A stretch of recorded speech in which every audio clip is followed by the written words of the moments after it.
I say, I think God's saying this. Now we got a conflict.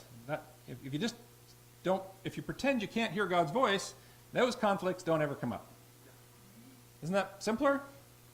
Well, it might be simple, but it's not more effective because it's not God's desire for us, is it? So, I'm not going to follow that way. Notice that we're not just learning facts about God. You know, I could be spending time with God and go, oh, okay, God, you enjoy light. Good. You hate evil. Good. You've been to Albuquerque. You don't like the heat there. Okay. You know, that's learning facts about God, right? But we need to learn not just the facts, but the acts of God, right? The way, another way to say it is the way of God. When you spend time with the Lord, and you follow him like a sheep, you're going to be following him on a path. And you're going to understand more of the way of God and the strategy of God, and not just the facts about God. I mean, we can study here for the next 3 years the attributes of God. Really powerful study. You can go through it. It's really important. But it might just stay at the level of facts about God and never get to the point where you know the ways of God. You see what I'm talking about? The Pharisees knew the attributes of God, but they didn't know the ways of God. Jesus said, if you knew God, you would know me. But you don't know me, so you don't know my Father. It's like people today with all the celebrities.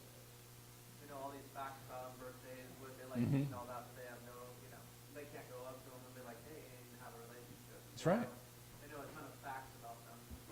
Which is good as far as it goes, but it doesn't go nearly far enough to be able to know who they are and their character and stuff, right? Some of us would be shocked to know the character of some of our favorite actors. Hopefully pleasantly shocked, but I don't think that happens as often as I'd like. All right. The last one that I want to cover today is to know the will of God.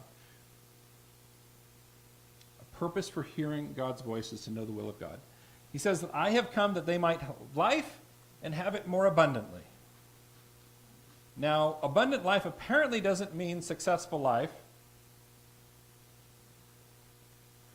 because in this life you'll have troubles.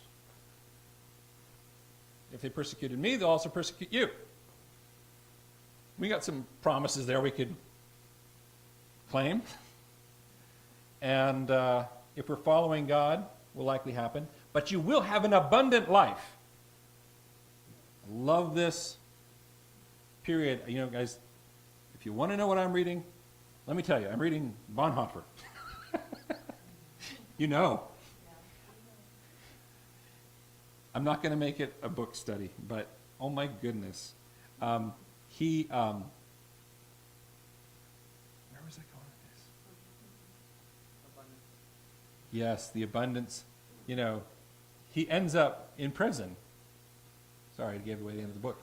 And he has the most abundant life in prison. He was writing at one point and says, I don't have enough time in my day to get it all done.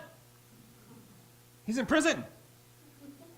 He's only allowed one letter every 4 weeks. But he's doing so much. He's got God's given him some things. He's studying here. He's doing this. He's got some people that brought him some books. And he read and studied and then wrote so much during that period of time. He could never have done it had he been doing anything else. And he was just like, he had an abundant life even though he was in prison, with the Gestapo looking over his shoulder the whole time. Just crazy stuff, all right? So abundant life can happen all kinds of ways, and because you're hearing God's voice. He's telling you